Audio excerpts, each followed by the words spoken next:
no matter the location. From O-A-K-L-A to L-V, I'm a Raider.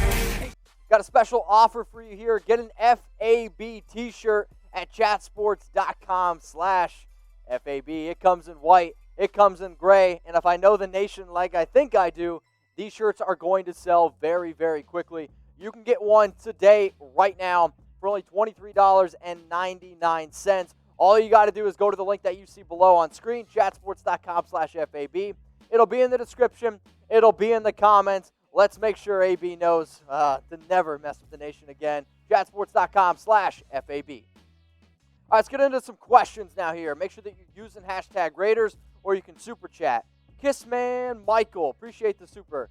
What do we got here? If DC gets us to an 8-8 season, is he still the long-term quarterback going forward? If not, who do you think the answer might be? If Derek Carr goes 8-8 again, I do not anticipate him coming back next season. They'll cut him, save about $19 million.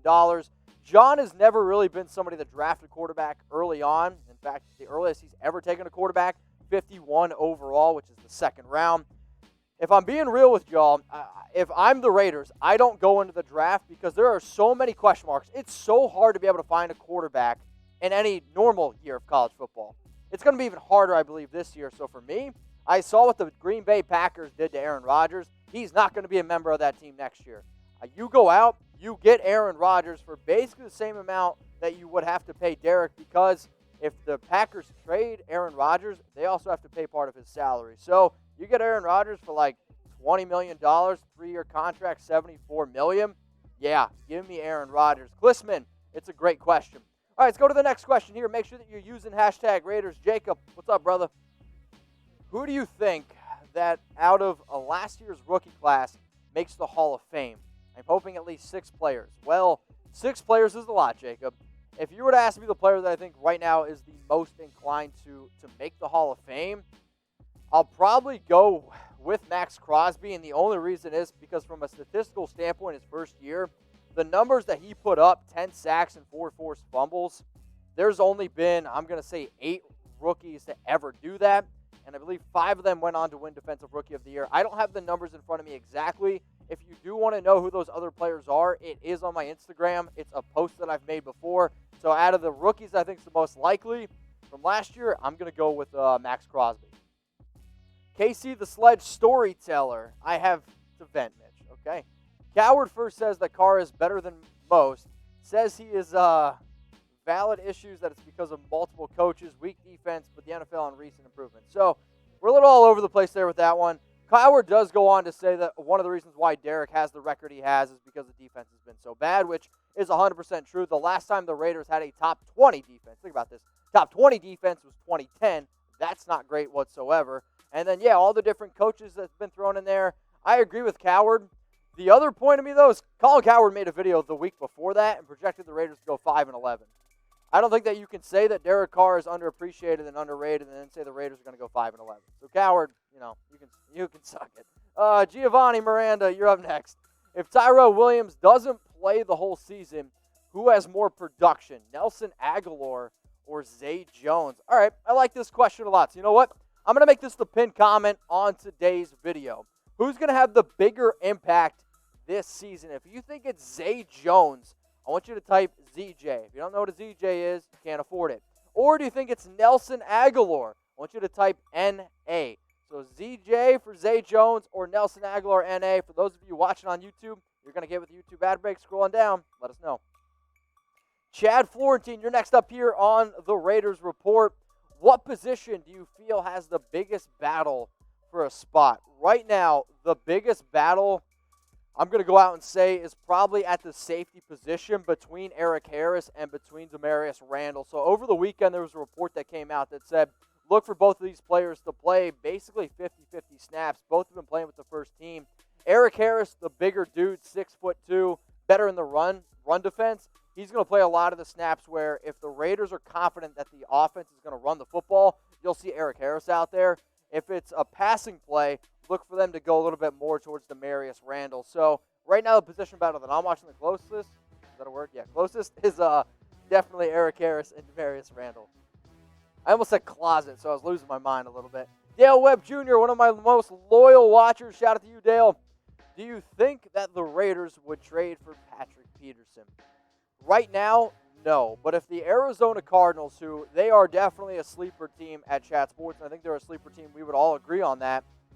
If they struggle, and at the NFL trade deadline, they are continuing to struggle, Patrick Peterson trade rumors have been out there before.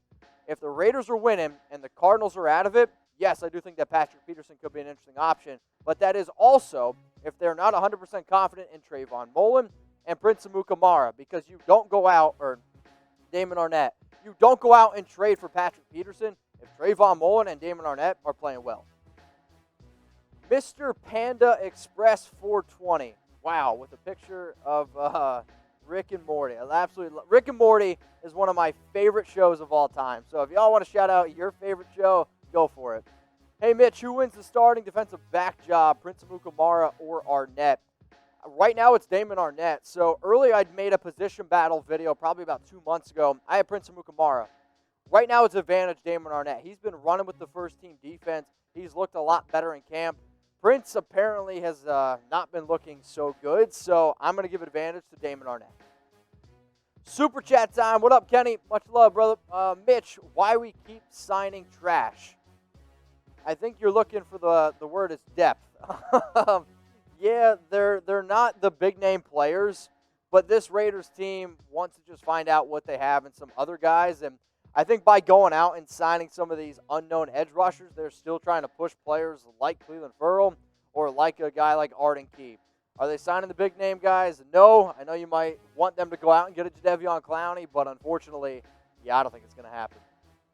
So we go live every Tuesday at 6 p.m. Eastern Time, 3 p.m. Pacific. That was really rough.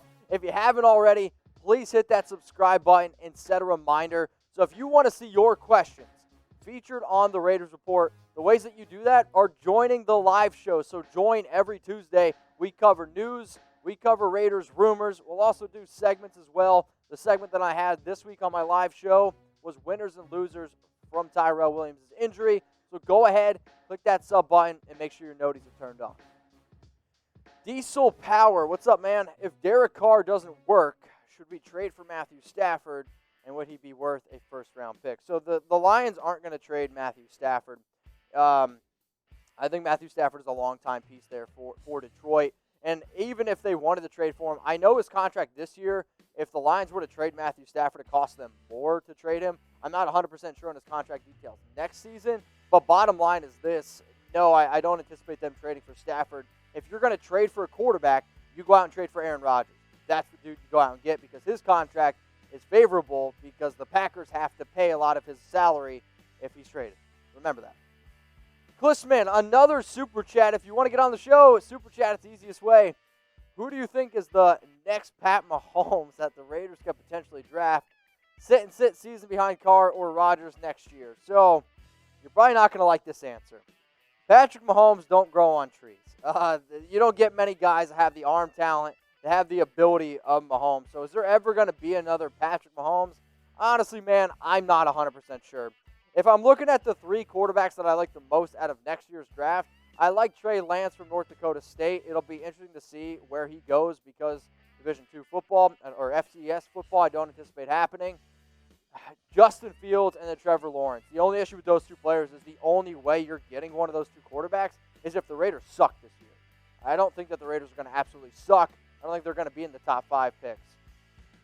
Got a super chat, and producer Dylan said, don't say it the way you would. So, Fook AB. So, if you guys want to chant F-A-B, Fook AB, or you can just talk like Conor McGregor, I'm going to do it anyway, Fook AB. So, get those FABs in the comment section. Patacane, much appreciated for the super chat. We do have FAB t-shirts available at the link that you see below. So, I want you to type FAB. Do it a few times. Do it 10 times. You can type it as many times as you want. It's funny. We got an FAB shirt, and there's 666 people watching us live. Yeah, I think that's meant to be. So if you want it in gray, if you want it in white, we have FAB t-shirts available. Patacane's got another one in there. You can see the Raiders shield in the background. We just wanted to be able to have a shirt that y'all can rep. If anybody asks you where you got it, make sure that you tell them it is from the Raiders Report. The link is below, chatsports.com/FAB. I mean, it's pretty easy to remember, right? It'll also be in the description. It'll also be in the comment section. Shout out to Nation, and yeah, we'll KB. Swamposaurus 318. Will Hunter Renfrow be the next Julian Edelman? So no, I think Hunter Renfrow is a very, very good receiver. But Julian Edelman, to me, is also a product of a system. He was made great because he was on the New England Patriots, and it was a part of that system. He's also not quite as talented as Julian Edelman, in my opinion. He's going to be a good receiver. If Hunter Renfrow could be a little bit more of like I'll throw out like a Danny Amendola, I think that might be more what you're looking for. But I've had people ask me, is he going to be Wes Welker? Is he going to be Julian Edelman? Just because he's white doesn't make him Julian Edelman. So, no, Hunter Renfrow's a good receiver, but I'm not going to put him up that high. Let's go to Angel. What's up, brother? Should Tyrell take a pay cut? I think he should. So, sure. I mean, if we could save money, absolutely. The issue here is Tyrell Williams has already made $11 million, right? And if I told you right now, do you think Tyrell, without the injury, was going to be on the team next year? Majority of y'all would say no because we anticipate Bryan Edwards to have a good year. If I'm an NFL player, I'm not taking a pay cut. I'm not going to take money away from me and my family with everything crazy going on in the world. So should he do it? You can say, yeah, he should. But would you take a pay cut if you didn't know that your job security was going to be there next year? I don't think you would. Chris Gang, what's up, brother? You think Carr would have a better or bigger year than 2016? So statistically speaking, last year he had more yards, a better completion percentage. He did have more talent back in 2016, and when we talk about Derek at his ultimate high, it was definitely back in 2016. He, though, if you'd ask Derek, he would say that he had a better year last year because of the pieces he had around him. Can he get back to 28 touchdowns, 6 interceptions? Yeah, I do think that he can, but his pieces need to be able to stay healthy. The offensive line needs to be able to work, but will he ever be an MVP candidate again? I won't go that far. The way that the Raiders are going to win the game, protect the football and run the football with Josh. Mike Clark, how is Gabe Jackson looking? I mean, he looks pretty good to me. He's been playing solid football, too. No, he looks healthy. The fact that he's been able to go out on the practice field, that's a big win. The fact that Trent Brown has missed the amount of practices that he has due to rest, that makes me feel more confident in a way that Gabe's been able to go out there, because one thing I've learned from training camp, if the Raiders aren't confident on you being 100% healthy, they're going to sit you. The fact that Gabe's been practicing, to me, that says that he is 100% healthy. Raider Nation, what's going on? Is this the #1 Raiders channel on YouTube? For Chucky Heads, believe it, baby. And if you haven't already, subscribe right here. I'm giving you Chucky Heads, news, rumors, Raider Nation rumors. And look at this, I'm making your life easier. Check out my next video. Thanks for watching, and go Raiders.